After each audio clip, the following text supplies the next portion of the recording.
ఈ బంద్లో కొత్తగూడెం పట్టణ ప్రజానికం వ్యాపార సంస్థలు స్వచ్ఛందంగా పాల్గొని ఈరోజు దేశవ్యాప్తంగా కోటాను కోట్ల మంది కార్మిక వర్గం, రైతాంగం, చిరు వ్యాపారులు దేశవ్యాప్తంగా పారిశ్రామిక ప్రాంతం పెద్ద ఎత్తున బంధు పారిశ్రామిక సమ్మె జయప్రదంగా నిర్వహించడం జరుగుతుంది. నరేంద్ర మోడీ నాయకత్వాన్ని అధికారంలోకి వచ్చిన బీజేపీ ప్రభుత్వం గత 10 ఏళ్ల కాలంలో తీసుకొచ్చినటువంటి దుర్బలమైన విధానాల మూలంగా ఈ దేశంలో ఆక్స్ఫామ్ నివేదిక ప్రకారం 80 కోట్ల మందికి పైగా ప్రజలు దారిద్ర్య రేపుగా నెట్టివేయబడడం జరిగింది.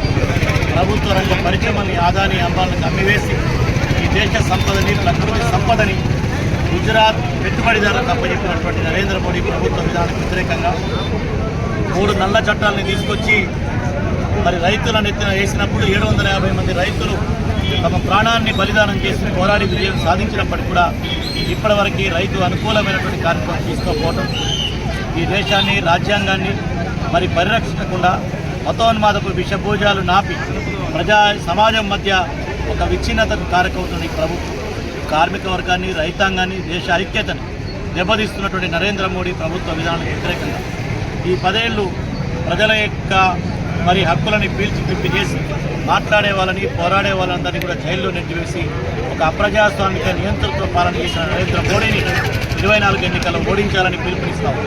ఈ నేపథ్యంలో బీజేపీయేతర రాజకీయ పార్టీల యొక్క మద్దతుతో SKM all India trade union committee అన్ని కార్మిక సంఘాలు సంయుక్త కిసాన్ మోర్చాలో ఇచ్చిన పిలుపులో భాగంగా ఈ జిల్లాలో అన్ని రాజకీయ పార్టీలు ఏకమై బీజేపీ తప్ప అన్ని పార్టీలు దీంట్లో పాల్గొంటూ ఉన్నాయి.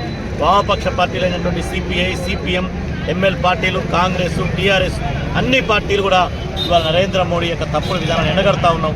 కార్మిక వర్గానికి, రైతాంగానికి మరి అండగా లేని ప్రభుత్వానికి గద్దించాలని పిలుపునిస్తూ ఉన్నాం. ఇవాళ బ్యాంక్ ఉద్యోగస్తులు, ఎల్ఐసీలు, సింగరేణి లేదా anganwadi, ASHA, mid day meals, motor కార్మిక వర్గం, భవన నిర్మాణ రంగం, షాపులలో పనిచేసిన వాళ్ళు, గ్రామీణ కార్మికులందరూ కూడా ఇవాళ సమ్మెలో పాల్గొంటూ ఉన్నారు. ఈ సమ్మె విజయవంతమైంది. ఈ సమ్మె విజయవంతం ద్వారా అయినా సరే ప్రభుత్వం తనకున్న కొద్ది మాసాల ఈ పాలన అవకాశంలో అయినా సరే తన తప్పుల్ని సరిదిద్దుకొని ఈ సమస్యల్ని పరిష్కారం చేయాలా, ఈ డిమాండ్స్ నెరవేర్చాలా, లేకపోతే ఈ ప్రజాగ్రహానికి రేపు 24 ఎన్నికల్లో ఈ ప్రభుత్వం కూలిపోక తప్పదు. ప్రజాస్వామ్యాన్ని కాపాడదాం, రైతాంగ కార్మిక హక్కును రక్షించుకుందాం, రాజ్యాంగాన్ని కాపాడుకుందామంటే నరేంద్ర మోడీ ప్రభుత్వాన్ని గద్దెదించడం తప్ప మరొక మార్గం లేదని దేశ ప్రజానికానికి మరి అన్ని రాజకీయ పార్టీ తరఫున భారత కమ్యూనిస్ట్ పార్టీ సిపిఐ తరఫున పిలుపునిస్తాం. జయప్రదం చేయండి నేడు జరిగే భారత్ బంద్ను, జయప్రదం చేయండి నేడు జరిగే భారత్ బంద్ను. కేంద్ర రాష్ట్ర ప్రభుత్వాల ప్రజా వ్యతిరేక విధానాలు